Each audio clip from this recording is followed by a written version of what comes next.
Sir, may I come in? Yes, come in. Sir, একটু পর। সুগা, তোর কি সমস্যা ভাই? সারাক্ষণ স্যার স্যার বলে আমার মাথা নষ্ট করে ফেলিস, কিসের কারণে?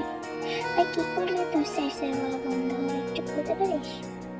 জাঙ্কুক, দেখ, তুই আমার বন্ধু, কিন্তু অফিসের বাহিরে, অফিসের ভিতরে না। অফিসের ভিতরে তুই আমার বস। সো আমি তোকে তুই করে বলতে পারি না, এটা বাজে দেখা যায়। তাছাড়া আমি চাই না যে সবাই জানো তুই আমার বস না, তুই আমার বন্ধু। সো অফিসের ভিতরে নো কম্প্রোমাইজ। আর তুই যদি সেরকম মানতে না পারিস তাহলে আমি চাকরিটা করতে পারবো না, সরি। ধরো, আগে বস তো। কিসের কি? ঠিক আছে, বলিস, বসই বলিস, কিন্তু আমার কেবিনে আর আমার সাথে একা থাকলে তুই কখনো স্যার বা বস বলবি না। আমার কিন্তু প্রচুর সাফোকেটিং লাগে ভাই। ঠিক আছে ভাই, ছাড় তো এই আজারা টপিক। কিন্তু আজকে কিন্তু মিটিংটা তোকে করতে হবে, মানে অ্যাটেন্ড করতেই হবে। তা না হলে কিন্তু ডিলটা। জাঙ্কুক আর সুগার কথোপকথনের মাঝে হুট করে জিমিন দরজা খুলে হুড়মুড়িয়ে ভিতরে প্রবেশ করে। জাঙ্কুক আর সুগার চমকে ফিরে তাকায়। দাদা ভাই, কি করিস এখন অফিসে? চল চল, ওঠ, তাড়াতাড়ি ওঠ। আরে দাঁড়া, কি হয়েছে? কিছু কি হয়েছে? তুই এখানে কেন? হঠাৎ অফিসে আসলি যে? অনেক বড় সমস্যা হয়েছে, আগে তুই উঠ তো। ঠিক আছে, উঠবো, আগে বল তো, আমার একটু পর মিটিং আছে, কোথায় নিয়ে যাচ্ছিস? দা ভাই, প্লিজ একটা হেল্প কর। ঠিক আছে, কিসের হেল্প আমাকে বলবি তো? এরকম টানা হিচড়া করলে তো আর আমি সমাধান করতে পারবো না, তাই না?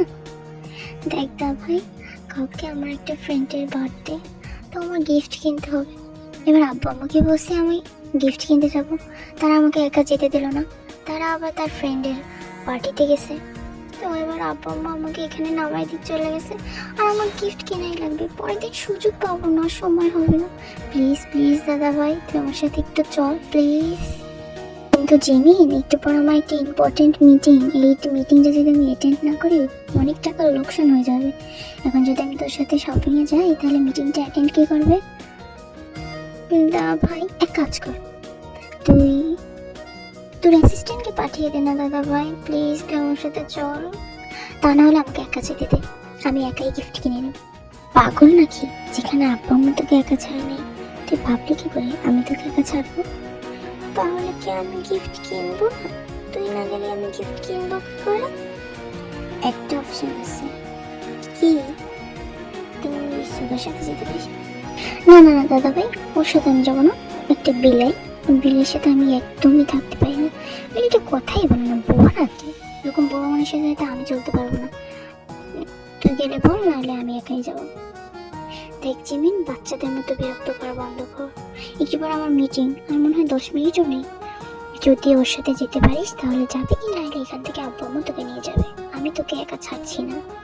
আর প্রয়োজন গিফটও কেনা দরকার নেই, বার্থডে অ্যাটেন্ডও করা দরকার নেই। আর যদি মনে করিস না আমি যাবই, তাহলে সুগাই লাস্ট অপশন।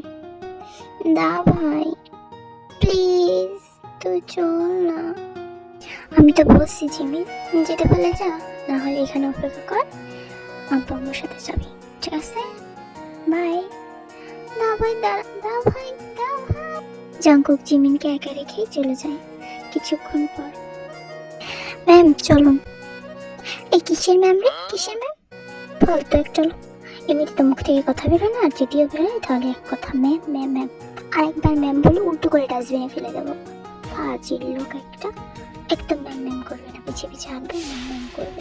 তো মনে মনে বলে, বাবা মেয়ে তো নয় যেন ধানি লঙ্কা, এরকম একটা ভাইয়ের এরকম একটা বোন ভাবা যায়?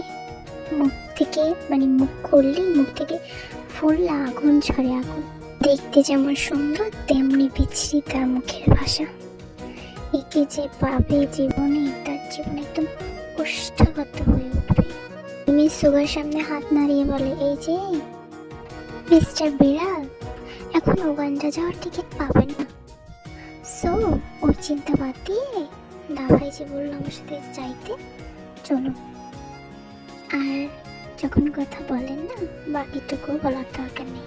এই যে পিছনে পিছনে মেউ মেউ করে, প্লিজ বন্ধ করুন, ঠিক আছে?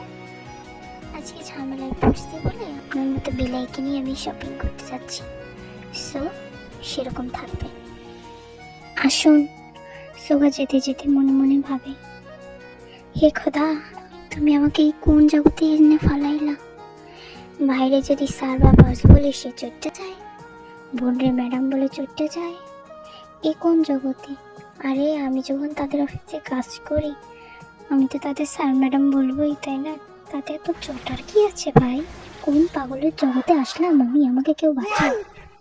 মিটিং শেষে জাংকুক নিজের কার নিয়ে অফিস থেকে বাড়ির উদ্দেশ্যে বের হলো। ট্রাফিকের কারণে দীর্ঘ সময় ধরে জাংকুক আটকে আছে তার কার নিয়ে। প্রচন্ড রোদের তাপে মনে হচ্ছে যেন এসিটাও কাজ করা বন্ধ করে দিয়েছে। জাংকুক গরমে অতিষ্ঠ হয়ে জানালার কাজটা নামিয়ে বাইরের দিকে দৃষ্টি দিল। জাংকুকের চোখ পড়ল রাস্তার অপর প্রান্তে থাকা একটা মেয়ের দিকে। মেয়েটি বাচ্চাদের সাথে খেলছে, তবে কোনো কথা বলছে না। মেয়েটাকে জাংকুকের বেশ লেগেছে। কত সুন্দর চেহারা, মায়াবী ফেস, তার উপরে কি সুন্দর ঠোঁট, একটা পুরুষের জন্য আকর্ষণীয় নারী। তবে জাংকুক অতটাও খারাপ না যে ওভাবে দৃষ্টি দিয়ে দেয়। তবে আজকে তার কি হলো? সে একটা মেয়ে দিকে এভাবে কিভাবে তাকাতে পারে? কিভাবে একটা মেয়েকে এরকম দৃষ্টি দিয়ে দেখতে পারে? সে নিজেকে বারবার ধিক্কার জানালো, তারপর আর পিছন ফিরে তাকালো না সেদিকে। গ্রিন সিগন্যাল পড়তেই গাড়ি স্টার্ট দিল এবং চলে গেল বাড়ির উদ্দেশ্যে। তবে পিছনে রেখে গেল নাম না জানা এক লাবণ্য সুন্দরীকে, যার মুখের মায়ায় একটা পুরুষ নির্দ্বিধায় বছরের পর বছর কাটিয়ে দিতে পারে, তাকে নিয়ে একটা সুন্দর সংসার করতে পারে। তবে জাংকুকের অন্য সব পুরুষের মতো সংসার জীবন নিয়ে খুব একটা আগ্রহ ছিল না, তাই সে নিজের পথে চলে গেল।